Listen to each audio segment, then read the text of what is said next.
There's a particular kind of panic that only a city can hold. It looks like Times Square at full volume, lights flashing, crowds moving, everyone going somewhere while you're standing still, calling a name that nobody else can hear. It feels like Herald Square, scanning faces that never slowed down, wondering how someone you love can disappear in the middle of millions. It sounds like Central Park at dawn, sirens in the distance, joggers passing by, and the terrifying question echoing in your chest, where are you? In a city this big, loss feels louder and despair hits deeper. And love will drive you to search every block and every train and every shadow until hope is all you got left. And it was the morning after Halloween last year, the kind of slow, quiet morning where for once everyone in my house, they slept past 7. No school, no rush, no alarms. And Judah, my youngest son, was the first to head upstairs where my daughter sleeps. He assumed she'd taken the dog out or was in the shower, and Lucy, my youngest daughter, followed a little later, assuming the same. It wasn't until I walked upstairs around 8 a.m. that the first flicker of panic actually hit. She wasn't there. I reached for my phone to call her. Maybe she had stepped out to take the garbage outside, but the worst thing possible happened. Her phone, it rang on the table right next to me. She had left her phone. And no 21-year-old leaves their phone. A few feet away, we then spotted her wallet. Again, my sweet daughter can't make it down the block without stopping at the bodega for a sweet snack. And so after an hour of searching the neighborhood, it became clear. Everything pointed to our daughter being lured out of the home. And what we would later learn was the first iteration of a trafficking situation. Now, I share this not because I'm some oversharer. I share our story and I share her story with permission for a few reasons. First, our daughter, like many others, has been formed by some traumatic experiences in her life. Trauma has unfortunately played a part in shaping her and her brain. And trauma, as trauma does, rewires how her brain often works. It pushes people like her and others into survival mode where it becomes incredibly hard to actually depend on other people. But I also share this because if the gospel is waking up to the love of God, if the gospel is good news, then trauma and the capacity that it has to shape a human life can feel like really bad news. Why? Well, because trauma makes it hard to trust love, hard to feel safe, hard to imagine hope. Trauma can hijack the brain and keep people hyper-vigilant and anxious or even numb. It keeps us from vulnerability, and vulnerability is the soil where love actually grows. Within a historic Christian tradition, surrender or depending on God, it is actually the cornerstone of experiencing God's presence and might and grace and mercy. And you know what makes surrender harder? You know what makes dependence harder? Trauma. But this isn't just our daughter's story. Trauma is everywhere. As much as it's a buzzword, it's everywhere. Veterans returning home from war with PTSD, families shaped by addiction, children and adults wounded by abuse and neglect, abandonment.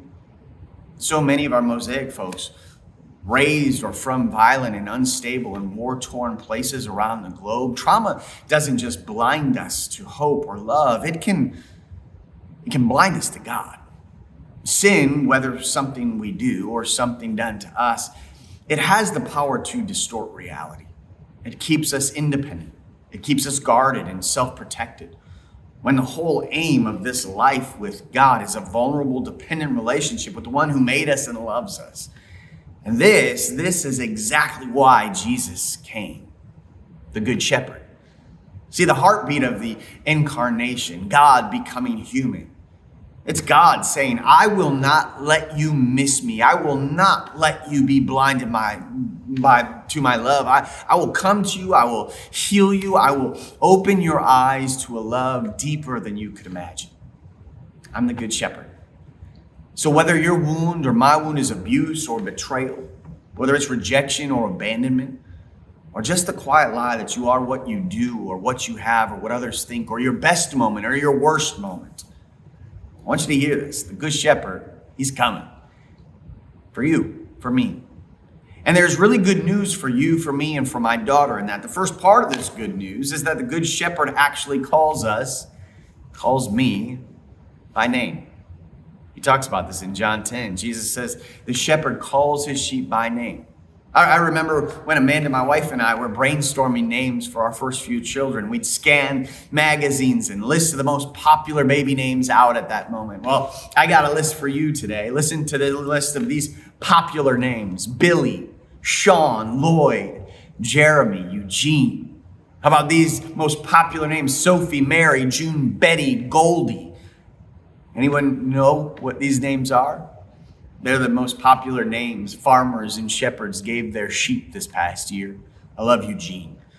8 years ago, I drank some of the thickest, hottest Turkish coffee imaginable with shepherds in Palestine. It was there that I learned that in the ancient Near East, shepherds named every single sheep. The sheep didn't follow because of force. They followed because they recognized their names. And 24 some years ago, the girl that I was dating at that time, she looked at me out of the blue one day and said, whoever I end up with, I just want you to know they need to keep God first. And I had no idea what that meant, but I knew I liked her. And so I ended up in her church the next week, hearing about the good news of the gospel of Jesus for the first time in a way that actually melted and moved my heart. And it sent me on this 6-month journey of staying up every single night, studying the scripture and a bunch of other religious texts, asking questions about God and purpose and identity, hoping answers to those questions would eventually lead me to finding a faith that I wanted. And one night, sitting on my bed, I remember hearing these words: Dan, what are you doing? You want faith, but you're waiting to have all of your questions answered before you can have it, when faith is believing without having all those questions answered. Such a profound moment. But of all that happened that night and what I heard, the most powerful thing was that I actually heard my name. The creator of the cosmos said, Dan. That's what the Good Shepherd does throughout the arc of Scripture. He calls people out by name. Looked at a little guy in a sycamore tree and said, Zacchaeus, come down and let me eat at your house. Mary, look, I'm alive. Lazarus, my friend, come out. Peter, don't be afraid. It's a good day when you finally call on God's name. But it's an even better one when you hear God call on yours. Jesus does not pursue with shame. He pursues with recognition, and intimate recognition. The second part of this good news is that the Good Shepherd leads. He doesn't drive. Jesus says the shepherd goes ahead of the sheep. Amanda, my wife, and I, we raised our first few kids using parenting tools built around delivering logical consequences to their choices with empathy.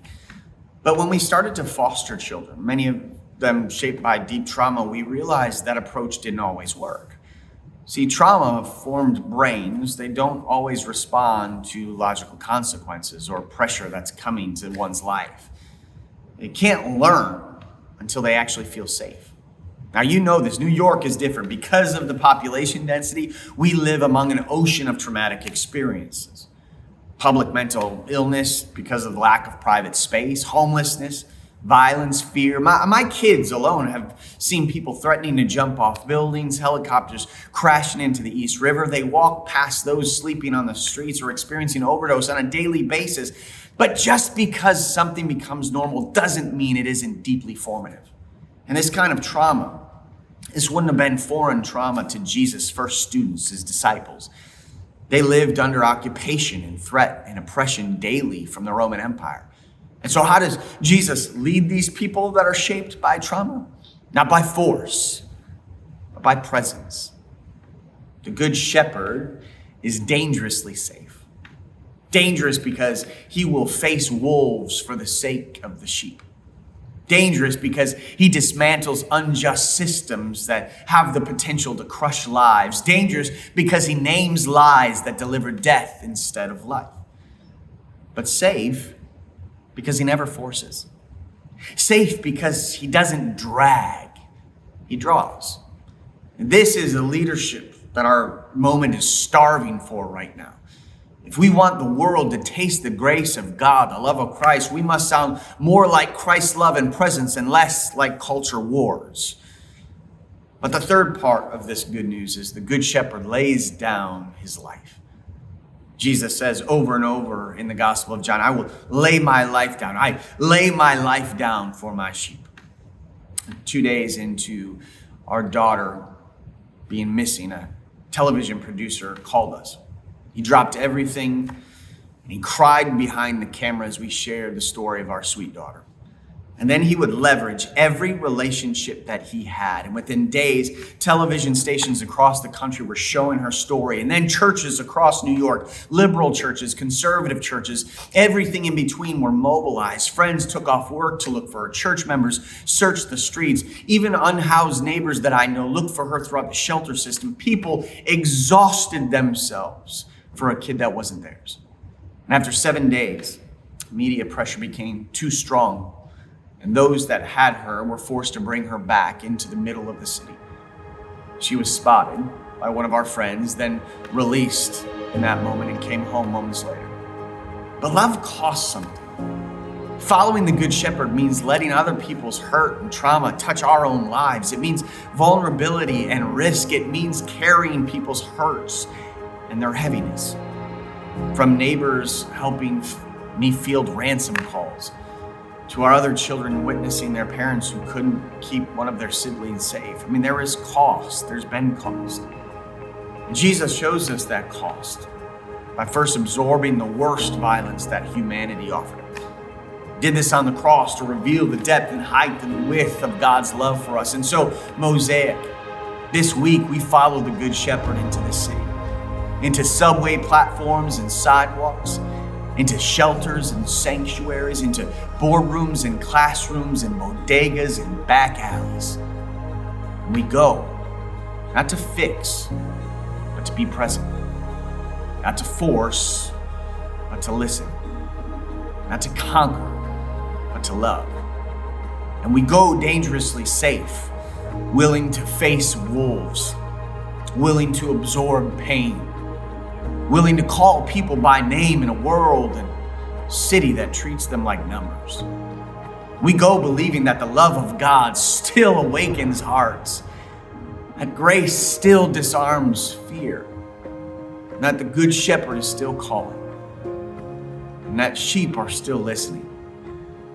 So may you and I walk these streets the way that Jesus does, with tenderness and courage and a holy resolve, until the nations of New York know they are seen, they are named, and they are deeply loved by the Good Shepherd, Jesus.